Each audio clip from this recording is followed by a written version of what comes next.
A Republican revolt in the House of Representatives with a small handful crossing party lines to vote to restrict the president's war powers on Iran. So what might this small group of Republicans be seeing? Where is public opinion in general? With us now, CNN chief data analyst Harry Eden, trying to build up anticipation there. What are the numbers showing right now, Harry? The most unpopular war at the start of a war that I could ever find, ever, has become even more unpopular. That's what those Republicans in the House are seeing. Just take a look here. Net approval rating of the Iran war. At the start, it was underwater, -9 points. Now it's down there with the Strait of Hormuz. Look at this, -23 points. This is a war that has become more unpopular, even as President Trump and his administration has tried to sell it.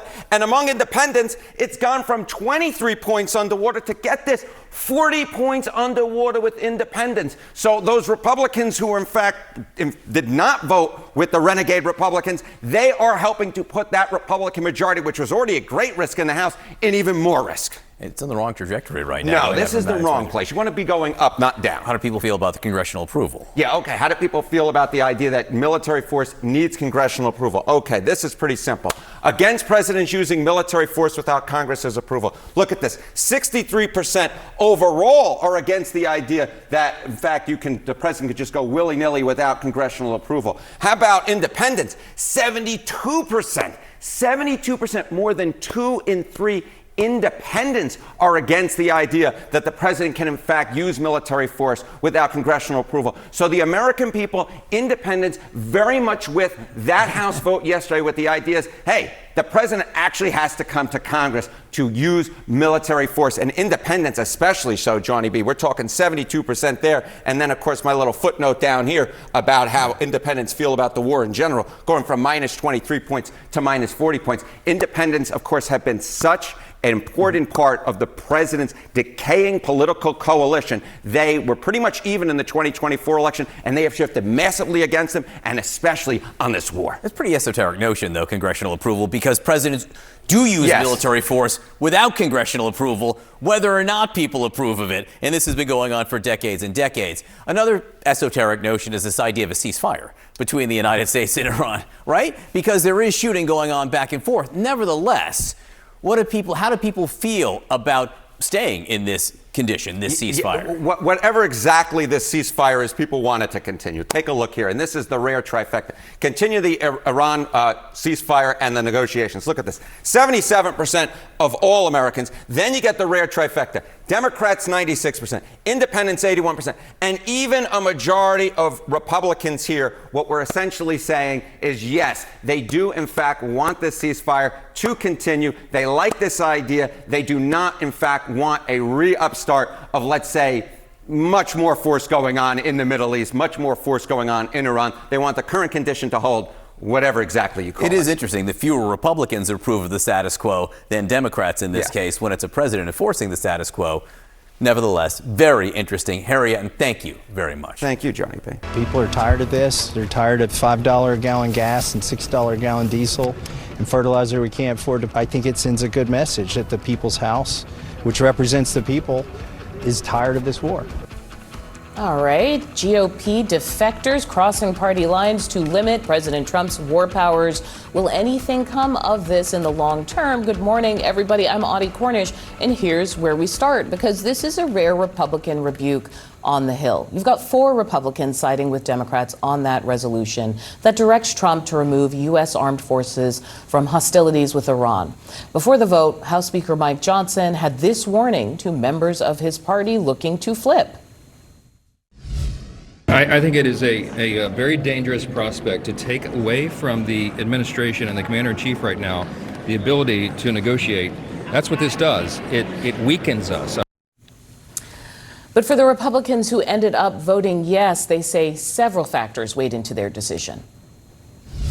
We have to follow the law. There's a law in the books. The War Powers Act of 73 says 48-hour notification and 60-day concurrence of Congress. We're past the 60 days. So you have 2 choices. You either follow the law or you change the law. People are frustrated, certainly, but that's not the only consideration in this. I fill up my gas tank, too. I have 4 kids. I share the interest in making sure that Iran does not develop a nuclear weapon, but we have to do this in a way that is done through the use of force authorization that Congress has the exclusive authority over. Congress alone declares war. Joining me now in the group chat, Eleanor Mueller, White House economics reporter from Semaphore, former Trump White House communications director Mike Dubke, and Megan Hayes, former Biden White House director of message planning. Okay, so when it comes to a story like this, it's not the usual suspects, your Thomas Massie of Kentucky, that we are looking at. Yeah. It's the other folks. Brian Fitzpatrick, Pennsylvania, Tom Barrett, Michigan, Warren Davidson, Ohio, all pretty important states in general, yes, in elections. Can you talk about what's going on, why these particular people might be the ones to make this shift? I think it tells us a lot about how much pressure these Republican congressmen are under to show voters that they're doing something on affordability. You know, we should be clear, they were just at home. Exactly. So they were just there last hearing week. From constituents. Fitzpatrick has been someone that leaders have had their eye on for a long time as somebody who might vote against this war. And I would argue that him and Barrett specifically, right, are under a ton of pressure to, again, show their districts that they are doing something to bring energy costs down. And so in addition to these concerns over constitutionality that I think Davidson and Massie share, Barrett and Fitzpatrick are really feeling the heat, and this vote was a sign of that. So then you've got this New York Times reporting that even if oil prices peak soon, the global economy is going to slow down, meaning the damage has been done. And Secretary Bessent was on the Hill yesterday, and he, of course, was asked about the economy for the same reasons that this war vote saw the erosion of some support, because people are worried. And here is what Bessent had to say on the Hill. Could you just explain to me and to farmers in Minnesota how those increased prices driven by the war in Iran are worth the pain that they are feeling right now? Senator, do you believe that Iran can have a nuclear weapon? As a former farmer, I will tell you that, and maybe you know, that 75% of the fertilizer had already been purchased this year. That is not what my farmers in Minnesota are telling me, sir. They are telling me that they cannot afford their fertilizer, and they know the reason why. They know the reason. There is no doubt that, that farmers have been struggling, but much of that there was a record crop last year, Senator. And what do record crops lead to? What my farmers are lower telling prices. me.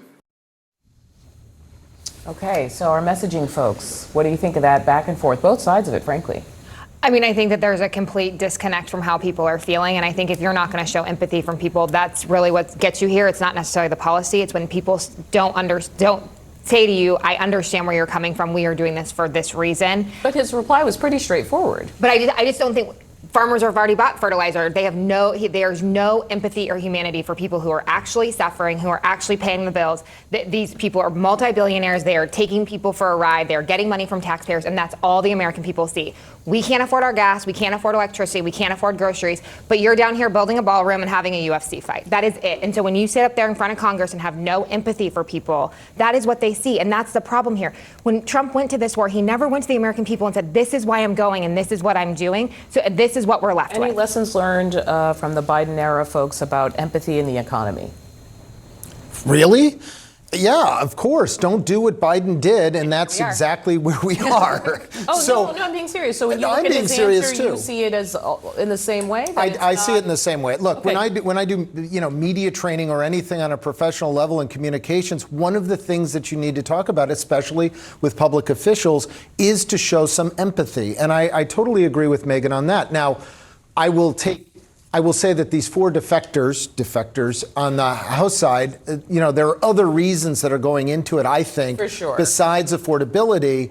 And we can get into that if you want to. But yeah, from the message perspective, this administration does need to understand that there is pain being felt right now. And I understand what you're saying about someone like Thomas Massie, who's a perennial thorn in the side of the administration. I want to put up some information about Representative Tom Barrett, who is a first-term Republican, okay? So you've got a newbie. But he also is a former Army helicopter pilot. I'm really paying attention to how veterans are behaving politically right now across the political spectrum.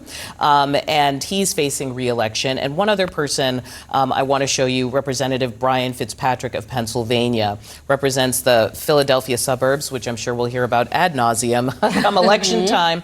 But more importantly, former FBI agent, has broken away from the administration before. There is a world of veteran law enforcement, like people who kind of speak the lingo and understand the conversation about conflict, and they are not afraid to have a different point of view. 100%. I mean, they are bringing a perspective to this that not everyone on the Hill is. I think, you know, congressional Republicans are constantly talking to constituents who are veterans, but it's one thing to be having those conversations and another thing to be coming at it having done this work yourself.